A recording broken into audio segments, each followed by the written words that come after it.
Alright, in this video I'd like us to finish up section 7.1. We're just kind of talking about the basic information of the normal distribution. Now remember that the normal distribution is where we're talking about a bell curve. What it means to be normally distributed is that you are looking at a histogram. So you've collected the data, you've created this graph, the histogram, the bar graph, the bars touch, and you're going to outline the tips of the bars with a nice smooth curve. And if the shape of that curve is bell-shaped and symmetric, we call that normally distributed. Here's a definition. It says, let x be a normally distributed random variable. Okay, so I'm looking at a histogram for x, whatever the variable here represents. And the mean is mu and the standard deviation is sigma. Then z, which is equal to x minus mu over sigma. Now that formula should look familiar, actually. We've seen that formula before in chapter 3 when we were talking about z-scores. I mentioned back in chapter 3 that z-scores were actually going to kind of go away and they would come up again later on. Here's where we see that. Now z-scores are going to be super important to us. For the rest of the semester, we're going to be doing calculations with z-scores, okay? But the random variable z is a normally distributed random variable with mu 0 and standard deviation sigma equals 1. It doesn't matter what the mean and the standard deviation were before.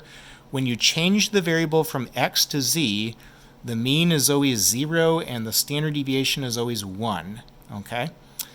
The random variable z is said to have what's called a standard normal distribution. Now that's terminology that you'll see in the book. Standard normal distribution just simply means that you have changed the variable from x to z. Now why we are changing the variable is because we would like to use this chart that I'm going to be talking about in the next section for looking up our probabilities. In order to find the area under any normal curve, we must first find the z-score of the normal random variable, and then we're going to use this table that I'm talking about to find the area. Now remember that area and probability mean the same thing for when you have a continuous random variable. More on that table later. Okay, but let's take a look at problem 5, where it says that the height of 10-year-old females is known to be normally distributed with a mean of mu equals 49.3 inches and a standard deviation of 4.8 inches. Let the random variable x represent the heights of 10-year-old females. Okay. By the way, just before we do this problem, so many things in everyday life would be normally distributed. Okay. Like the term normal is, to me, kind of makes sense. Like if you go out and observe life, many things in everyday life are normal. Okay, and what I mean by that is if you were to collect the data and create a histogram, you would see something that is bell-shaped and symmetric. So in this problem here, you know, if I were to look at heights of 10-year-old females, okay, of course those are going to vary, but most 10-year-old females are going to have a height that is around 49.3 inches. Okay, so the majority of the information is going to be right around the center here. Okay, now not all 10-year-old females are around 49.3 inches, right? Some are taller, some are shorter, and so that's where this bell curve is going to come into play here. But because the bulk of the data is going to be right there around the mean, that's where the bump in the graph is going to be created. Okay. Now in part A, they want us to label the axis and the mean on the normal curve shown below. Okay, so I've got that. Here's the axis. It's the x-axis. We know what x represents, right? And the mean is always in the center. Then we're going to shade the value 42.5. Excuse me, we're going to label the value 42.5. That number is less than the mean, by the way. So I want to position that number to the left of the center. And then I want to shade the region that represents the proportion of 10-year-old females who are more than 42.5 inches tall. Okay, so I'm going to be shading to the right, and that shaded region represents the probability of randomly selecting a 10-year-old female who would have a height that is more than 42.5 inches. Now in part B, it says the area of the shaded region from above is 0.9222. Provide an interpretation of this result as a probability. Okay, there's actually two interpretations that you can make here. One is relating it to area. Okay, so the area of this shaded region here is 0.9222. Area and probability mean the same thing, though, when you're talking about a continuous random variable, so I can also interpret this as a probability calculation. Right? I could say the probability that a randomly selected 10-year-old female is more than 42.5 inches tall is also going to be 0.9222. Area and probability mean the same thing. There's a couple of questions in the book where they'll be asking you to provide an interpretation just like what we're doing here. And there's really two interpretations that you can make. One is in terms of an area, the other is in terms of a probability. Area and probability mean the same thing, though. Now, I'll talk about how we get this number, 0.9222. That's coming from this table that I've mentioned a few times, which I'll be talking about in the next section, okay, in the next video, actually. We'll go to part C next. Label the axis in the mean on the normal curve shown below. Okay, so here's my x-axis. The mean, again, is 49.3, going to go right in the center. Then label the values 42.5 and 48. Okay, both those numbers are less than the mean, so I want to position them to the left of the center. And then we're going to shade the region that represents the proportion of 10-year-old females who are between 42.5 inches and 48 inches tall. So I've got that region shaded there. All right. Part D. Convert the values of 42.5 and 48 to z-scores.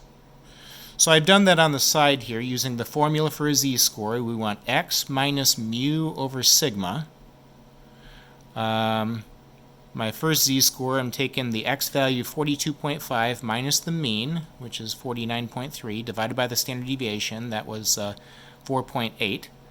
And I get a z-score that is roughly negative 1.42. By the way, when you calculate a z-score, always round that to the nearest two digits, unless you're told otherwise, okay?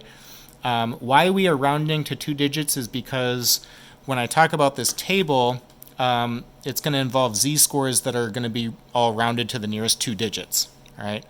I'm also computing a z-score for converting 48.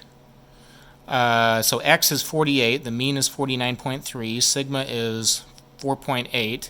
And by the way, if you type in the whole thing all at once, you'll want parentheses around the numerator. If you don't have parentheses there, you're not going to be getting these same numbers that I'm getting, okay?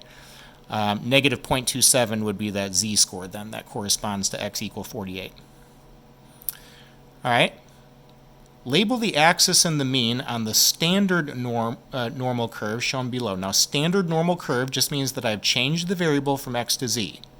So I no longer want to call this the x-axis, right? This is now the z-axis. And I've got all these numbers that are going to be z-scores here. I've calculated two z-scores specific to this problem. Now, once you change the variable from x to z, it doesn't matter what the mean and the standard deviation were before. The mean will always be 0 and the standard deviation will always be 1. You can label the standard deviation somewhere on the side if you want, otherwise it's not necessary. So I've got the mean labeled, mu equals 0. The mean always goes right in the center. Okay, then we're going to label the z-scores. Both those numbers are negative numbers, and so both of them are going to be less than the mean. Therefore, I'd want to position them both to the left of the center. And then shade the region that represents the proportion of 10-year-old females whose height is between the z-scores. Okay, so I've got that shaded there and these numbers marked out. Now, the thing that I would like you to notice here is that when you compare these two graphs together, the shaded regions look the same. In fact, they are exactly the same area.